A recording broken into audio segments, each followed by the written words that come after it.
Hello everyone. आज है 9 मार्च और मेरा नाम है सोम। तो आज के जो महत्वपूर्ण एमसीक्यू हैं करंट अफेयर के, उन पर चलिए हम बात कर लेते हैं। तो जो आज का जो पहला प्रश्न है वो ये है कि हाल ही में किस देश को प्रतिष्ठित खसरा और रुबेला चैंपियन पुरस्कार से सम्मानित किया गया है। पहला ऑप्शन है संयुक्त राज्य अमेरिका, दूसरा है भारत, तीसरा है फ्रांस और चौथा है श्रीलंका। तो जो इसका सही उत्तर है वो है भारत। तो समझ लेते हैं थोड़ा सा कि भारत को खसरा और रुबेला रोग से निपटने के लिए देश के अथक प्रयासों के लिए 6 मार्च 2024 को अमेरिका के वाशिंगटन डीसी में जो रेड क्रॉस मुख्यालय है उसमें प्रतिष्ठित खसरा और रुबेला चैंपियन पुरस्कार से सम्मानित किया गया है। खसरा के बारे में समझते हैं। यह एक वायरस जनित रोग है। ठीक है, ये याद रखना आप लोग कि वायरस और दूसरा होता है बैक्टीरिया और तीसरा होता है प्रोटोजोआ। इनसे होने वाले जो रोग होते हैं उनकी लिस्ट जरूर एक जगह बना लेना और उसके शॉर्ट नोट्स बना लेना अच्छे से और उनको लर्न कर लेना।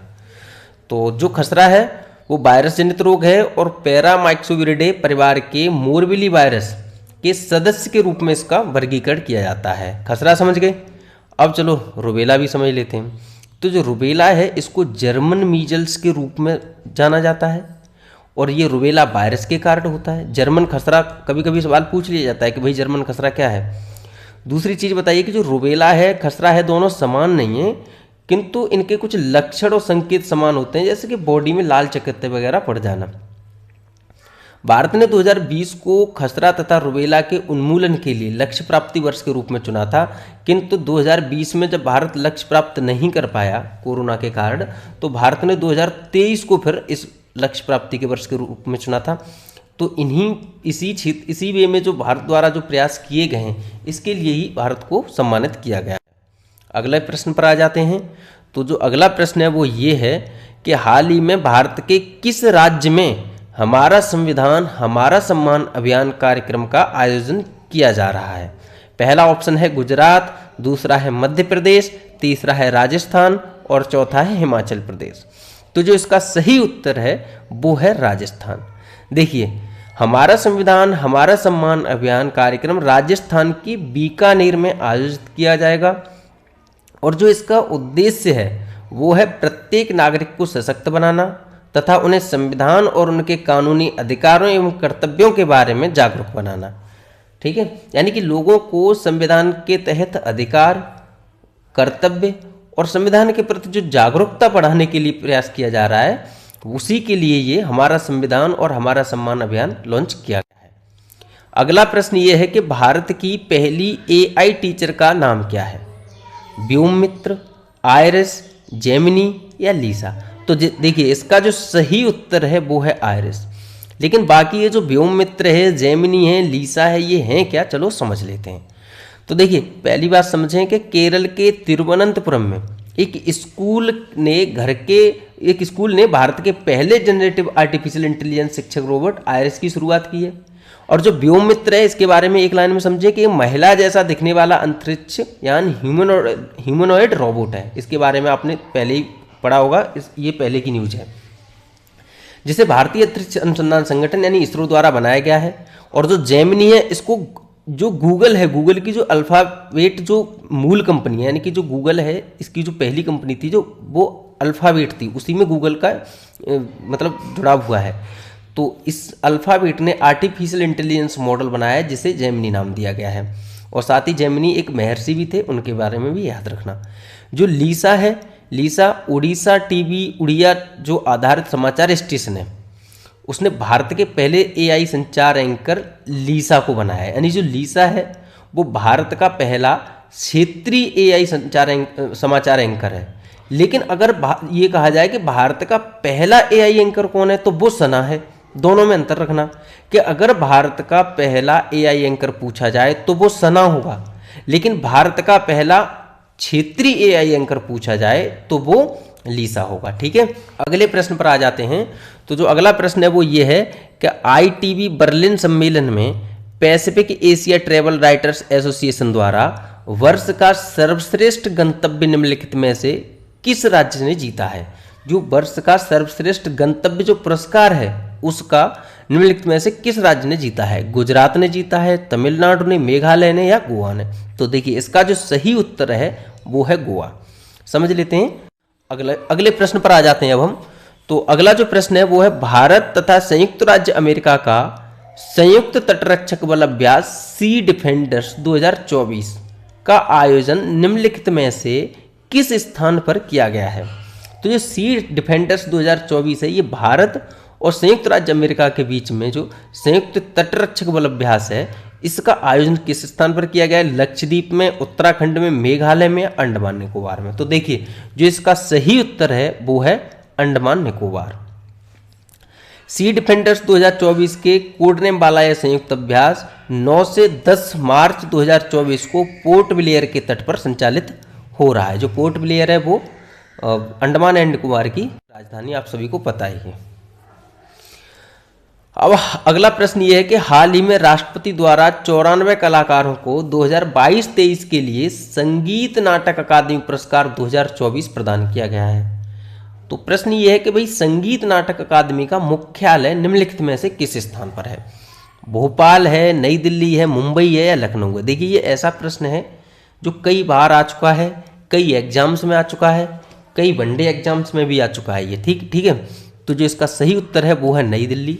थोड़े से इसके बारे में स्टैटिक समझ लेते हैं, और वो ये है कि जो संगीत नाटक अकादमी है इसका गठन जो है वो 1953 में किया गया था, और जो साहित्य अकादमी है उसका गठन 1954 में किया गया था, और ललित कला अकादमी है इसका भी गठन 1954 में किया गया था। बस ये याद रखना कि जो साहित्य अकादमी है इसका गठन 1954 में मार्च में किया गया था, और ललित कला अकादमी का अगस्त में किया गया था। मार्च और अगस्त याद ना रहे तो बस ये याद रखना कि साहित्य वाला पहले है और जो ललित वाला है वो बाद में है। यानी कि साहित्य अकादमी तो 1954 में पहले आ जाती है, और जो ललित कला अकादमी ये बाद में आएगी। वो इसलिए बताया जा रहा है ये क्योंकि कभी कभार इनके गठन के वर्ष के क्रम के रूप में लगाने के लिए प्रश्न आ जाता है। ठीक है। और इन तीनों का ही जो मुख्यालय है वो रविंद्र भवन नई दिल्ली में इन तीनों का मुख्यालय है। इस चीज को आप लोग याद रखना। अगले प्रश्न पर आ जाते हैं। तो अगला प्रश्न है कि हाल ही में राष्ट्रीय युवा संसद महोत्सव 2024 में प्रथम पुरस्कार निम्नलिखित में से किसने प्राप्त किया है? यतिन भास्कर, वैष्णव पिचाई, कनिष्का शर्मा या प्रवीण मौर्य? तो देखिए इसका जो सही उत्तर है वो है यतिन भास्कर, और जो वैष्णव पिचाई है इनका 2nd नंबर आया है, कनिष्का शर्मा है इनका 3rd नंबर आया है। समझ लेते हैं। उत्तर इनका यतिन भास्कर है, बताया जा चुका है। राष्ट्रीय युवा संसद महोत्सव का प्रथम बार आयोजन 2019 में हुआ था। 2024 में इसका जो आयोजन हो रहा है वो 5वां आयोजन हो रहा है। इनका जो आयोजन है वो 3 स्तर पर होता है, जिला, राज्य और केंद्र स्तर पर। जो 2024 के प्रथम 3 विजेता हैं वो इस प्रकार हैं कि देखिए फर्स्ट है यतिन भास्कर, 2nd है वैष्णव पिचाई और तीसरे हैं कनिष्का शर्मा। ठीक है। अगले प्रश्न पर आ जाते हैं। निम्नलिखित में से किसे होना चाहिए? किसे महाराष्ट्र भूषण पुरस्कार 2024 से सम्मानित किया गया है? तो जतिन अवस्थी हैं, विजयवीर माहौर हैं, डॉक्टर प्रदीप महाजन हैं या दिनेश मिश्रा हैं? तो 1 लाइनर प्रश्न है, आराम से याद कर लीजिए। इसका जो सही उत्तर है वो है डॉक्टर प्रदीप महाजन। अगले प्रश्न पर आ जाते हैं। हाल ही में किस मध्य अमेरिकी देश द्वारा अंतर्राष्ट्रीय सौर गठबंधन का अनुमोदन किया गया है? तो पनामा है, निकारागुआ है, होंडुरास है या अल सल्वाडोर है? ये सभी के सभी देश ही मध्य अमेरिकी देश हैं, लेकिन इनमें से जो सही उत्तर है वो है पनामा। देखिए पनामा अंतर्राष्ट्रीय सौर गठबंधन का अनुमोदन करने वाला 97वां देश बन गया है। और जो अंतर्राष्ट्रीय सौर गठबंधन है, अगर इसके बारे में थोड़ी सी जानकारी लेना चाहें, देखिए इस संगठन का अंतरिम सचिवालय राष्ट्रीय सौर ऊर्जा संस्थान ग्वाल पहाड़ी गुरुग्राम जनपद में है, और इसका जो उद्घाटन है जो 25 जनवरी 2016 को हुआ था। ये किसके उद्घाटन की बात की जा रही है? ये इस मुख्यालय के उद्घाटन की बात की जा रही है, जिसमें नरेंद्र मोदी जी और फ्रांस के राष्ट्रपति दोनों लोग थे। सौर ऊर्जा पर आधारित देशों का जो एक सहयोग मंच है ये, और इसका जो शुभारंभ है वो भारत और फ्रांस द्वारा 30 नवंबर 2015 को किया गया था। और इसका जो आयोजन है वो जो शुरुआत की गई थी वो फ्रांस में की गई थी पेरिस सम्मेलन के दौरान। यह भारत के प्रधानमंत्री श्री नरेंद्र मोदी जी द्वारा की गई पहल का परिणाम है, जिसकी घोषणा उन्होंने सर्वप्रथम लंदन के वेम्बली स्टेडियम में अपने मतलब भाषण के दौरान की थी। अगले प्रश्न पर आ जाते हैं। तो अगला प्रश्न यह है कि हाल ही में नाटो का 32वां सदस्य निम्नलिखित में से कौन सा देश बन गया है। तो नाटो का 32वां देश के बारे 32वें जो देश बना है नाटो का सदस्य, फिनलैंड बना है, स्वीडन बना है, नॉर्वे बना है या डेनमार्क बना है। तो देखिए इसका जो सही उत्तर है वो है स्वीडन। तो जो एक और चीज़ समझनी होगी हमें कि जो स्वीडन तो 32वां देश बना है, 32वां मेंबर है, लेकिन जो फिनलैंड है वो 31वां मेंबर बना था नाटो का। ठीक है, जो नाटो है वो नॉर्थ अटलांटिक ट्रीटी ऑर्गेनाइजेशन इसकी फुल फॉर्म है। इसका जो गठन है वो 1949 में किया गया था 4 अप्रैल को, और इसका जो हेड क्वार्टर है वो ब्रुसेल्स में है। ठीक है, अच्छा एक बात आपको समझनी होगी कि ये फिनलैंड, स्वीडन, नॉर्वे, डेनमार्क ये एक ही जगह पर अवस्थित देश हैं। और आप लोगों ने सुना होगा स्कैंडिनेवियन देश,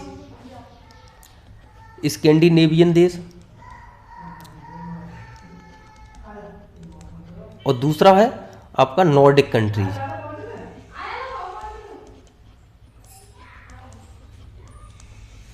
ये चारों के चारों मेंबर, ये नॉर्डिक कंट्रीज स्कैंडिनेवियन देश के भाग हैं। अगर आप लोग इसमें से क्लियर कर पाएं कि इनमें से कौन सा है जो नॉर्डिक कंट्रीज में है और कौन से स्कैंडिनेवियन कंट्रीज में है, तो आप नीचे एक बार कमेंट में लिस्ट बना के दिखाइए कि स्कैंडिनेवियन कंट्रीज कौन से हैं और नॉर्डिक कंट्रीज कौन से हैं। ठीक है, तो आज के लिए इतना ही, और जल्द